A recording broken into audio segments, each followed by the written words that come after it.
নমস্কার বন্ধু, আমি মলয় মুখোপাধ্যায়, কনফেডারেশনের জেনারেল সেক্রেটারি। আমার পাশে আছে আমাদের মাননীয় আইনজীবী ফিরদৌস শামীম। আজকে এসছিলাম, বহু সময় অতিবাহিত হয়েছে। আগামী 12 তারিখ ডিএ নিয়ে যে মামলা, তার কনফারেন্স খুব সুন্দর মতোই আমিও বুঝিয়ে দিলাম। দাদা ফিরদৌস শামীমও কিছু কিছু ভুল ধরে আবার সেটাকে রেকটিফাই করে দিল, কারণ তিনি তো খুব ভালো মতোই জানে আমরা 16 সালে ট্রাইব্যুনালে মামলা দায়ের করেছিলাম। একটা মেনশন হিয়ারিং এর পরে 16ই ফেব্রুয়ারি 2017 থেকে আমাদের মাননীয় আমজাদ আলী মহাশয়, বিকাশ রঞ্জন ভট্টাচার্য, ফিরদৌস শামীম সহ তারা যে পরিশ্রম করে আজকে ডিএ মামলাকে এমন জায়গায় এনে উপস্থিত করেছে যে আর কয়েকটা দিনের মধ্যে আমরা এর সুফল পেতে চলেছি।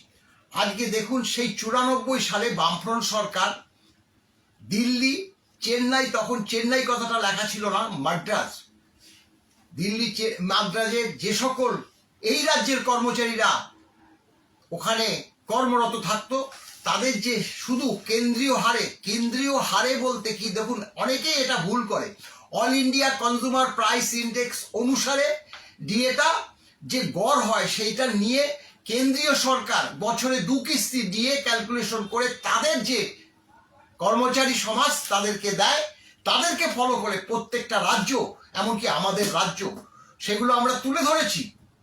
দেখুন, রোপা 2009 সেখানে পরিষ্কার বলেছিল যে 2009টা কবে থেকে হয়েছে, অর্থাৎ সেটা একটু জানতে হবে। 1/1/6 থেকে 31/12/2015 পর্যন্ত এই 10 বছর স্প্যান থাকে। এই 10 বছর স্প্যানে যখন রোপা বেরিয়েছিল, পরিষ্কার বলেছিল যে 1/1/2006 থেকে 31/3/2008 পর্যন্ত কোনো ডিএ দেওয়া হবে না, যেহেতু রোপাতে বলা ছিল, তাই আমরা ক্লেম করিনি। তারপরে 31/3/2008 থেকে 1/4/2009 পর্যন্ত এই চার কিস্তি ডিএ, অর্থাৎ 12% ডিএ 3 বছর ধরে দেবে, সেটাও আমরা মেনে নিয়েছি। 12 পর 1/4/2009, 1/4/2009, 12/4/16, সেই 16% ডিএ যোগে আমরা হাতে বেতন পাই। কারণ তখন ব্যাংকে অ্যাকাউন্ট কারো ছিল না, একদম ক্যাশ অ্যাকাউন্ট থেকে টাকা আসতো, ডিপার্টমেন্টগুলোতে বেতন হতো, সেটা সবাই কর্মচারীরা সবাই জানে, অর্থাৎ হাতে পাই। তারপরে বলা ছিল আফটার দ্যাট যে ডিএটা অ্যাজ পার সিপিআই অনুসারে দেবে। তাহলে দেখুন, 1/4/2009 পরে সবসময় কি হয়, ডিএ হয় জানুয়ারি এবং জুলাই। তাহলে 1/7/2009 আমরা ক্লেম করেছি। সেখান থেকে আমরা এই যে অ্যাজ পার সিপিআই অনুসারে যে ডিএটা দেওয়ার কথা ছিল, সেটা বাম সরকারও কিন্তু মানেনি। বাম সরকারের যে স্প্যানটা, অর্থাৎ যে ব্যাকলগটা ছিল, সেটা 5, 8 এবং 11 মাস। পরবর্তীকালে আমরা চার্ট দিয়ে, আপনারা সকলেই জানেন, আমি এবারও চার্ট দিয়ে আবারও দেখিয়ে দেব, সেখানে এই তৃণমূল সরকার, অর্থাৎ বর্তমান সরকার আসার পর 18 মাস, 24 মাস, 30 মাস, 36 মাস, 42 মাস, এমনকি 54 মাস পর্যন্ত ডিএ বাকি ছিল। এই ব্যাকলগগুলো দিতে হবে। এবং আপনারা জানেন, এই যে 31/12/2015 যেখানে শেষ হয়ে যাওয়ার কথা, কোথায় গিয়ে শেষ করলো আমাদের বেতন কমিশন? না, 31/12/2019 এখানে পঞ্চম বেতন কমিশন এসে শেষ হলো। এবং দেখুন, কেবল বলছে সর্বোচ্চ আদালতে যে আমরা all India consumer price index অনুসারে দিয়ে দিই না, কিন্তু আপনার যে বেতন কমিশন শেষ হলেই কিন্তু পরিষ্কার বোঝা যায়। কিরকম বোঝা যায়? যেমন পঞ্চম বেতন কমিশনের all India consumer price index অনুসারে কেন্দ্রীয় সরকার যেভাবে অল ইন্ডিয়া কনজিউমারকে ভিত্তি করে লাস্ট যে বেসিক, তার উপর 1.86 বেতন বৃদ্ধি করেছিল, ষষ্ঠ বেতন কমিশনের 2.67 হিসাবে বেতন বৃদ্ধি হয়েছে। মানে কেন্দ্রীয় সরকার যেভাবে বেতন বৃদ্ধি করে,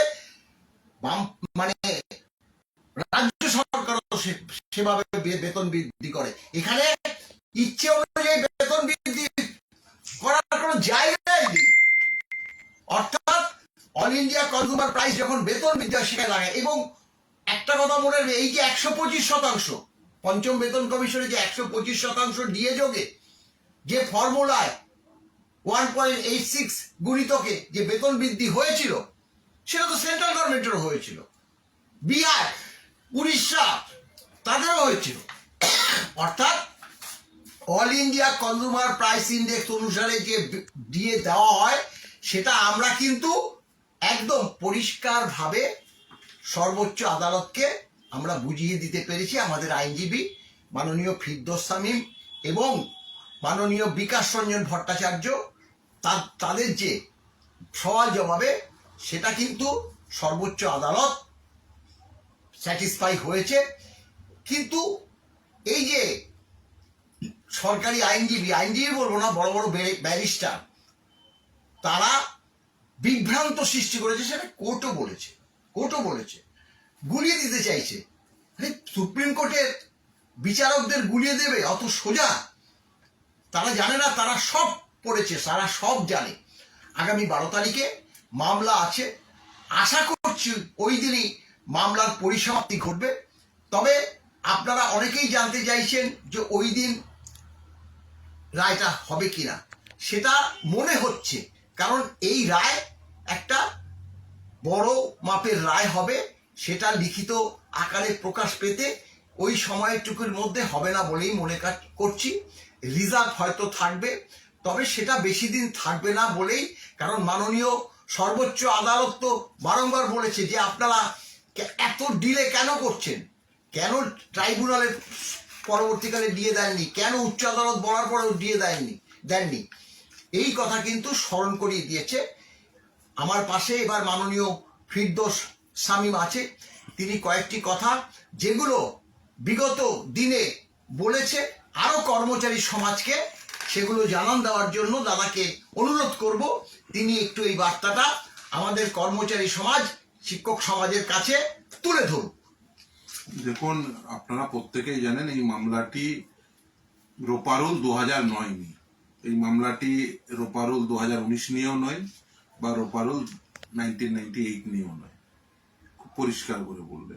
ফলে রোপারুল 2009-এ একেবারে নির্দিষ্টভাবে বলা আছে ডিএ কি হারে দিতে হবে। দেখুন, রোপারুল 2009 মোতাবেক একজন কর্মচারীর স্যালারিতে কি কি কম্পোনেন্ট ছিল: basic pay, grade pay, medical allowance, HRA অর্থাৎ হাউস রেন্ট অ্যালাউন্স, এছাড়াও যারা ডক্টর ছিলেন, মানে health service, medical education service, এই সমস্ত ডক্টরদের জন্য এনপিএ ছিল আর ডিএ ছিল।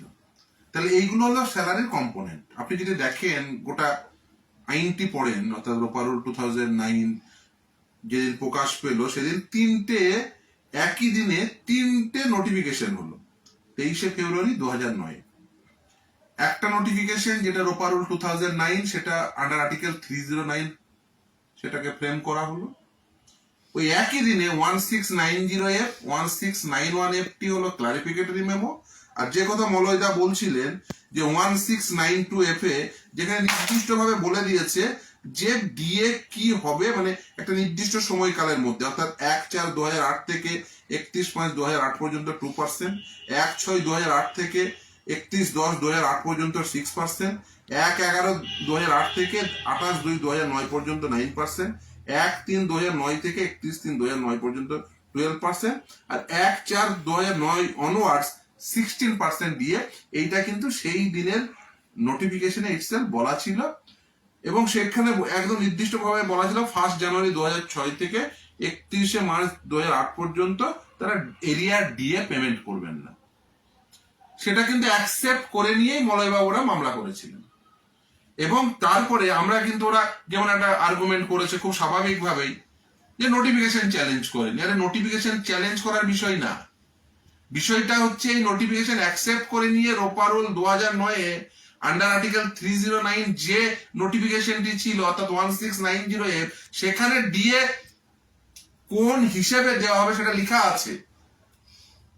মলয়বাবুরা চাইছেন, কনফেডারেশন চাইছেন, বা যারা মামলাকারী তারা চাইছেন যে সেই আইন মোতাবেক অর্থাৎ ডিএ এআইসিপিআই অনুযায়ী দেওয়া হবে, এই আইন মোতাবেক আমাদের ডিএ মিটিয়ে দেওয়া হোক।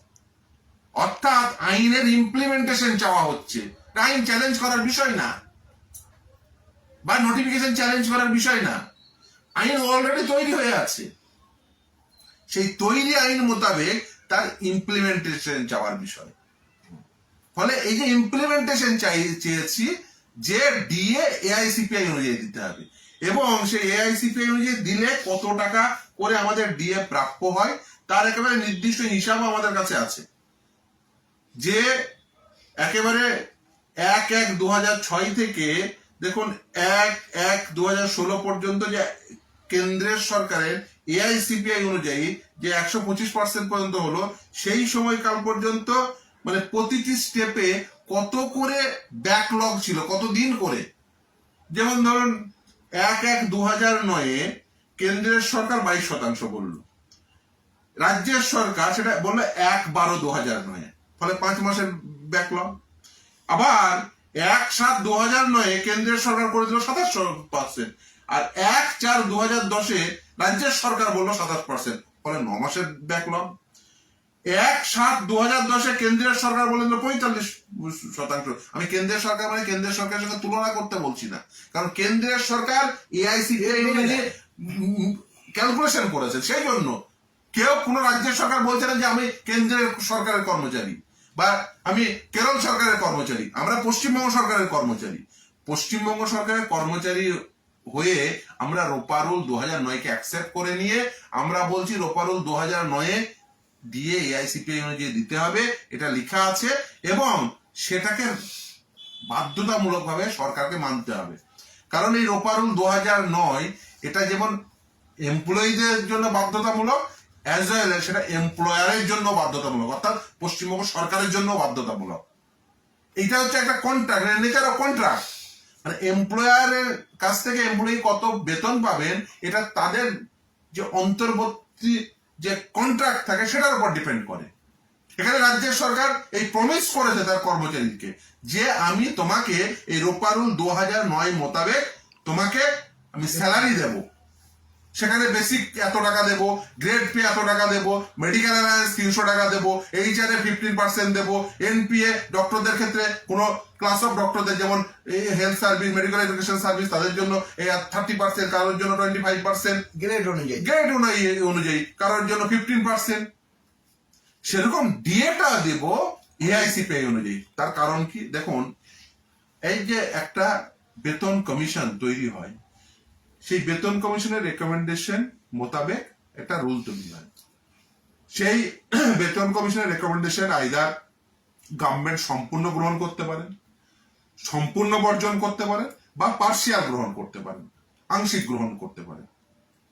এখন এই ডিএটা রাজ্যের সরকার সেটা কিন্তু গ্রহণ করে নিয়ে তারা কিন্তু বলেছিল টাইম টু টাইম দেবো। এই টাইম টু টাইম মানে কি, এটার ইন্টারপ্রিটেশন। কারণ এখানে ডিএর মামলায় দুটো বিষয় যুক্ত, এক ডেট আর একটা হচ্ছে রেট, অর্থাৎ রেট কত হবে আর ডেট কবে হবে। কারণ এআইসিপিআই ডাটা প্রতি মাসে বের হয়, প্রতি মাসে যদি বের হয় তাহলে প্রতি মাসে ডিএ ক্যালকুলেশন করতে হয়, সেটা তো আর সুবিধাজনক নয়।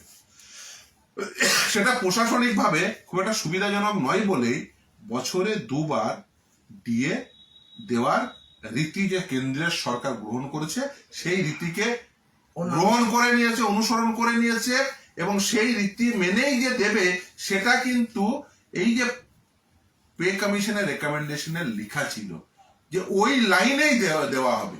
এবং শুধু তাই না, সেই পে কমিশনের রেকমেন্ডেশনটাকে অ্যাকসেপ্ট করে নিয়েছে রাজ্যের সরকার, অর্থাৎ গ্রহণ করেছে।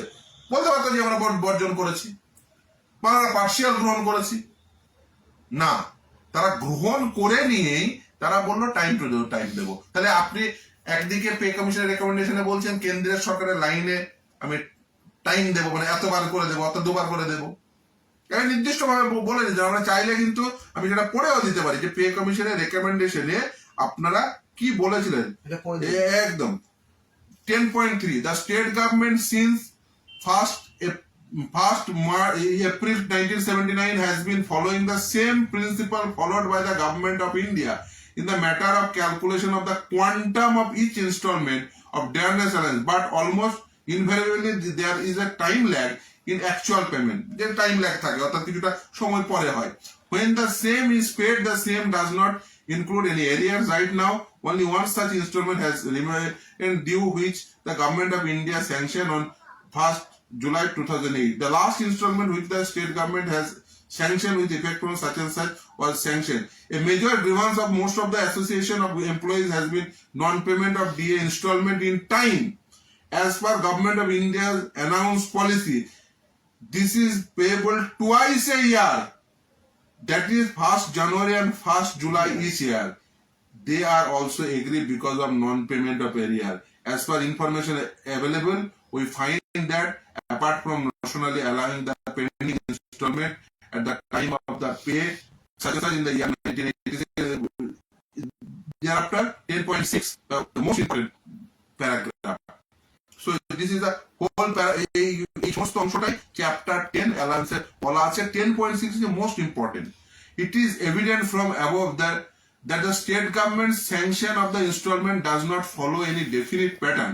It is also clear that there are delay in payment of various installment of DA, and there cannot be any differences of opinion regarding the need to avoid the delays. We are of the opinion that with some extra effort, the state government should be in a position to clear the backlog of the loan installment which was sanctioned by the Government of India with effect from July 1, 2008, and then fall in line with the central government pattern of sanctioning 2 installment of DA each year. We recommend this course of action. If it is done, it will mitigate a long-standing grievance of almost all employees within our terms. অর্থাৎ সেই প্যাটার্নটাকে follow করে নেওয়ার কথা pay commission বললো, pay commission recommendation করলো. এরপরে আসি pay commission recommendation কিভাবে অ্যাকসেপ্ট করলো রাজ্যের সরকার. সেই রাজ্যের সরকার অ্যাকসেপ্ট করে নিয়ে এই হচ্ছে 1692F. যে 1692F 23 February 2009 the commission submitted its report on the 12th February 2009. After due consideration of the recommendation of commission, the governor has been pleased to make the decision set out of the following paragraph in respect of the employees under category 1A above. এই following paragraph এর মধ্যে paragraph 10 এ বলা আছে dearness allowance এর কথা. Consequent upon revision of pay of government employees in accordance with the West Bengal Service Revision of Pay and Allowances Rule 2009, the dearness allowance to which government employees is entitled from time to time since the 1st January 2006 needs to be related to pay in the revised pay structure. খুব পরিষ্কার ভাবে বলে দিল time to time. 2009 এর রোপা রুলে কি বললো, অর্থাৎ 1690 পে এই দিয়ে হবে এআইসিপিআই অনুযায়ী. সেই লাইনটাও পড়ে দিই, তাহলে একদম পরিষ্কার হয়ে যাবে যে বেসিক্যালি এই দিয়ে সেই সময়ের সরকার কি দিতে চেয়েছিল. dearness allowance appropriate to the basic pay plus dearness pay at index average 536 within bracket 1982 is equal to 100. অর্থাৎ dearness allowance এর ফর্মুলা কি হবে সেটা রোপারুল 2009 এ এটা বলা আছে. অর্থাৎ টাইম টু টাইম, অর্থাৎ কতবার দেওয়া হবে সেই টাইম টু টাইম এর ইন্টারপ্রিটেশন বছরে 2 বার, আর কি রেটে দেওয়া হবে সেটা ডিএ এআইসিপিআই অনুযায়ী দিতে হবে. তার ফর্মুলা আমরা দিয়ে দিয়েছি আদালতে, ফলে সেই ফর্মুলা মেনে দিতে হবে. খুব পরিষ্কার কথা, ডিএ রেট কি হবে আর ডিএ ডেট কি হবে দুটোই পরিষ্কার করে বলা আছে যে রোপারুল 2009 ডিএ দিতে হবে এআইসিপিআই অনুযায়ী, আর ডেট হবে কি বছরে 2 বার. আর যদি মনে করেন যে না বছরে 2 বার দেব না, তাহলে আপনি যদি স্ট্রিক্ট কনস্ট্রাকশনে যান তাহলে কিন্তু স্ট্রিক্ট ইন্টারপ্রিটেশনের জায়গায় গেলে প্রতি মাসে দিয়ে দিতে হবে. ফলে কর্মচারীরা কিন্তু আরো বেশি টাকা এরিয়ার দিয়ে পাবে. আমরা বলছি গ্রহণ করুন, প্রতি মাসে দিন এআইসিপিআই অনুযায়ী প্রতি মাসে দিন. কারণ প্রতি মাসে লেবার ব্যুরো তারা প্রতি মাসে ডাটা বের করে, আমাদের কাছে সমস্ত ডাটা আছে, বলুন গিয়ে দিয়ে আসবো. প্রতি মাসে দিতে হবে। তাহলে যদি বলেন বছরে দুবার দেব না, তাহলে প্রতি মাসে দেবেন। কারণ 3 মাস অন্তর অন্তর দেয় ব্যাংক। ফলে আপনাদেরকে এই যে প্রতি মাসে এই ফর্মুলায় গেলে প্রতি মাসে হিসাব করে প্রতি মাসের যে এরিয়ার দিয়ে হয়েছে সেই টাকাটা মিটিয়ে দিতে হবে। দেখুন সেই সময় বামফ্রন্ট সরকার ছিল, বামফ্রন্ট সরকার এই রুল তৈরি করে গেছে। এই রুল মোতাবেক আপনাদের দিয়ে দিতে হবে। ডিসপেনসেশন চেঞ্জ হয়েছে বলে, সরকার চেঞ্জ হয়েছে বলে দিয়ে দেব না, এটা কখনো যুক্তি হতে পারে না। তো আগের সরকারের আমলে তো ওই বিল্ডিংটাও তৈরি হয়েছে, যে বিল্ডিং এ মাননীয় বসেন, তো সেই বিল্ডিং এ কেন বসে আছেন? ও সেই বিল্ডিংটা এনজয় করবেন, কিন্তু কর্মচারীরা রোপারুল 2009 মোতাবেক তারা দিয়ে পাবে না। তার কারণ ওই রুলটা আগের সরকারের আমলে তৈরি। ও আগের সরকারের আমলে তৈরি হলে, রুল তৈরি হলে সেই মোতাবেক দিয়ে পাবে না। আগের সরকারের আমলে তো সবকিছুই তৈরি, আপনার নবান্ন বিল্ডিংটাও তৈরি, বসছেন কেন? দেখুন এসব কুযুক্তি। আর টাকা নেই, ওটা কোনো যুক্তিই হতে পারে না। স্ট্যাটুটরি অব্লিগেশন বলে একটি শব্দ বন্ধ হয়, অর্থাৎ আইনসঙ্গত ভাবে এই দায়বদ্ধতা রয়েছে আপনার। আপনাকে উদাহরণ দিলে পরিষ্কার হয়ে যাবে। ধরুন বিজয় মালিয়া, সে তো ব্যাংক থেকে টাকা ধার নিয়েছে, তো এখন তো তার টাকা আর নেই। তাহলে কি বিজয় মালিয়াকে ব্যাংকে মানে আজকে যদি ইন্ডিয়ায় আসে কি মালা পড়াবে যে না না আরে বিজয় মালিয়ার তো গোয়াতে পার্টি করে সব টাকা শেষ হয়ে গেছে, তাহলে বিজয় মালিয়াকে চলো সবাই মিলে যত ব্যাংকের কাছ থেকে ধার নিয়েছে সবাই মিলে গিয়ে মালা পড়াও। সে ব্যাংক থেকে টাকা ধার নিয়েছে, তাকে টাকা পরিশোধ করতে হবে। সেরকম আপনি সরকারের দায়িত্ব নিয়েছেন, তাই সরকারের দায়িত্ব হচ্ছে যে আইন মোতাবেক যার যা প্রাপ্য তাকে সেই প্রাপ্য মিটিয়ে দিতে হবে। সরকারি কর্মচারীদের প্রাপ্য হচ্ছে ডিএ। সরকারি কর্মচারীরা এই মলয় দ্বারা, শ্যামল দ্বারা, এই কনফেডারেশনের সহ সমস্ত কর্মচারী যারা আছেন সকলের এইটা হচ্ছে প্রাপ্য। এই প্রাপ্য সকল সরকারি, রাজ্য সরকারি কর্মচারীদের এটা প্রাপ্য দিয়ে তাদের মিটিয়ে দিতে হবে। তো এই মামলা তো আজ থেকে চলছে না, এই মামলা চলছে 2016 সাল থেকে।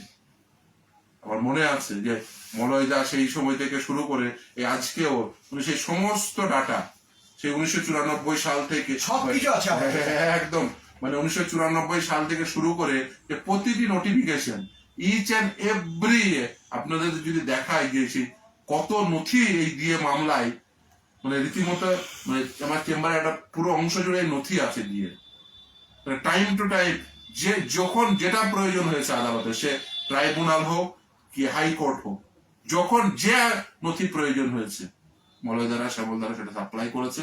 এবং আমি সত্যি তাদের কাছে কৃতজ্ঞ যে আজকেও ইনফ্যাক্ট বামফ্রন্ট সরকার এসে 1994 সালের নোটিফিকেশন নিয়ে এসছেন যে দেখুন এই যে তখন মাদ্রাস ছিল, এই মাদ্রাস বলে কোর্ট করে কি কি নোটিফিকেশন সেই সময়ের সরকার দিয়েছে, এবং তাদের কাছে সেই সমস্ত নোটিফিকেশন আমি চাইলে আপনাদের দেখিয়েও দিতে পারি এই সমস্ত নোটিফিকেশন, কিন্তু মামলা যেহেতু স্বীকৃত থাকে সেহেতু দেখাবো না, কিন্তু সমস্ত নোটিফিকেশন সেই 94 সাল থেকে শুরু করে এই এখনকার 17-18 সালের সমস্ত নোটিফিকেশন, এই 18 সালের নোটিফিকেশন সহ যত যা আছে সমস্ত নোটিফিকেশন নিয়ে এসছেন। তো সঙ্গে কত মাসের তাদের এরিয়া, কত পার্সেন্টেজ তাদের এরিয়া, কত টাকা হবে, সমস্ত কিছু তারা হিসাব করে নিয়ে এসছেন।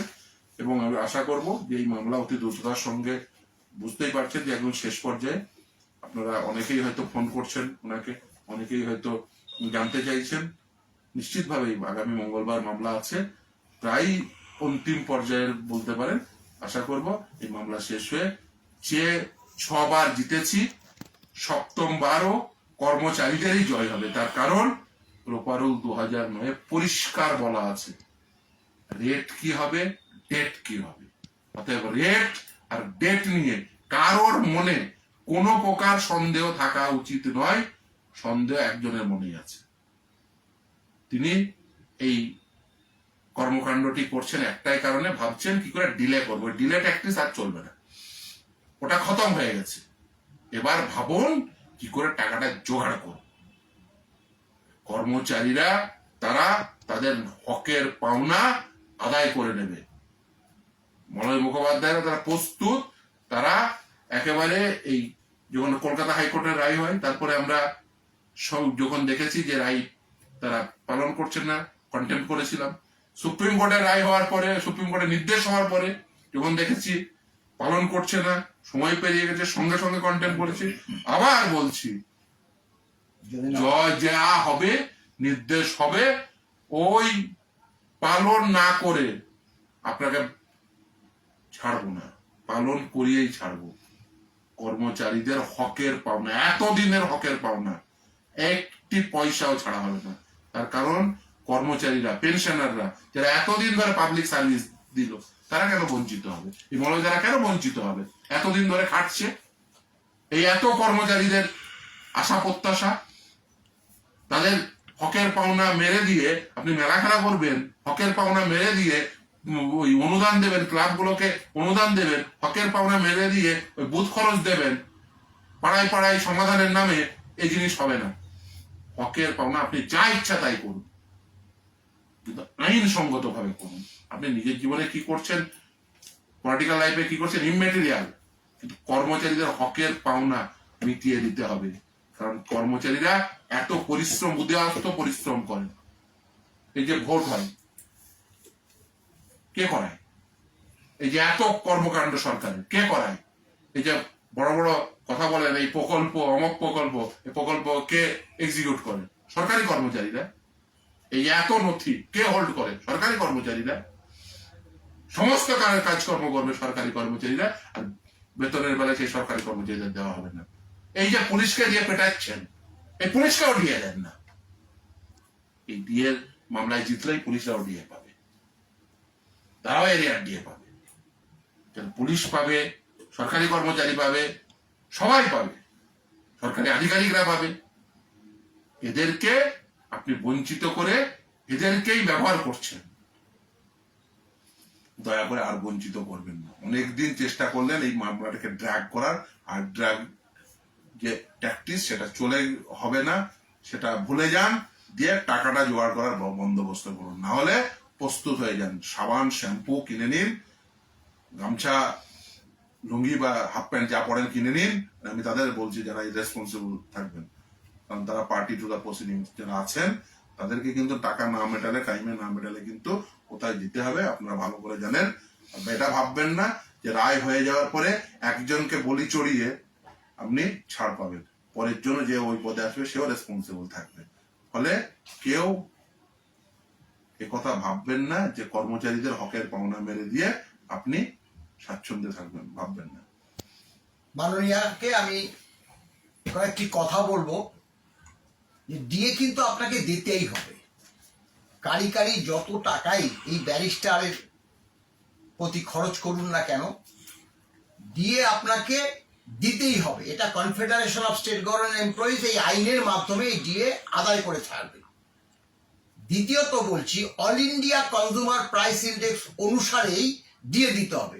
এই যে আপনি আপনার ইচ্ছে মতো ষষ্ঠ বেতন কমিশনের দুই একটা কথা বলতে হয়, কারণ অনেক কর্মচারী আছে তারাও পরবর্তী যে বেতন কমিশনের কথা আমাদের কাছে জানতে চায়। ষষ্ঠ বেতন কমিশনের কোনো সময় 3%, কোনো সময় 4%, আপনার ইচ্ছের মতো দিয়ে হবে। আপনি দেন দেখিয়ে ইচ্ছে মতো। আজকে সেন্ট্রাল গভর্নমেন্টের 55% দিয়ে 19 কিস্তি, আর 1 কিস্তি বাকি আছে 1/7/2025। যখনই হবে সেখানে আমরা জানি এখন যে all India consumer price index তাতে 3% হবে। তাহলে কত হলো? 55, 3, 58। এই 58% দিয়ে অষ্টম বেতন কমিশন করবে সেন্ট্রাল গভর্নমেন্ট, তাকেই ফলো করতে হবে। এই রাজ্য সরকার এই 58% কম দিয়ে বেতন কমিশন করতে পারবে না, 58% বেশি দিয়েও বেতন কমিশন করতে পারবে না। অর্থাৎ এই 58% ইকুয়াল 20 কিস্তি দিয়ে, এই 20 কিস্তি দিয়ে আপনি 3, 4, 5 করে যতই দেন না কেন ওই 58% আনতে হবে, তারপরেই আপনার সপ্তম বেতন কমিশন করতে হবে। এই সবগুলো জানুন। আপনাকে কারা বুঝায় আমরা জানি না। আমরা বারংবার বলেছি যে আপনি আমাদেরকে ডাকুন, আমরা গিয়ে আপনাকে সঙ্গে সহযোগিতা করব। ট্রাইব্যুনাল যখন রায়টা দিয়েছিল তখন আমরা মাননীয় মুখ্য সচিব, মাননীয় অর্থ সচিবকে আমরা চিঠি দিয়ে বলেছিলাম যে আমাদের ডাকা হোক, আমরা এমনভাবে কর্মচারী সমাজকে ডিএটা দিতে বলবো যে আপনাদের কোনো অর্থনৈতিক অসুবিধা হবে না। কিন্তু আমাদেরকে পাত্তাই দেননি। আমাদেরকে পাত্তাই দেয়নি। উচ্চ আদালত যখন দিল তখনও বলেছিলাম, দেননি। আপনি ডিএ সম্বন্ধে আপনার তো বিন্দু মাত্র জ্ঞান নেই, আর আপনাকে যারা বোঝায় আপনাকে আরো সর্বনাশ করে। কারণ কর্মচারী সমাজ এই ডিএ, বেতন কমিশন, এনটিএ, এইচআরএ সব জানে। আপনি অভিরূপ সরকারকে বসিয়ে বিগত যত বেতন কমিশন হয়েছে, আদালতে একজন অবসরপ্রাপ্ত বিচারপতিকে চেয়ারম্যান করা হয়েছে, আর আপনি অভিরূপ বাবুকে করে ডিএ কনসেপ্টটা উঠিয়ে দিয়েছেন। উঠিয়ে দিতে পারেন, কিন্তু ডিএ আপনাকে দিতে হবে। কর্মচারী সমাজকে বলছি, ভালো থাকবেন। আমাদের এই জয় অবশ্যম্ভাবী, এর থেকে কেউ আমাদেরকে আটকাতে পারবে না। ভালো থাকবেন।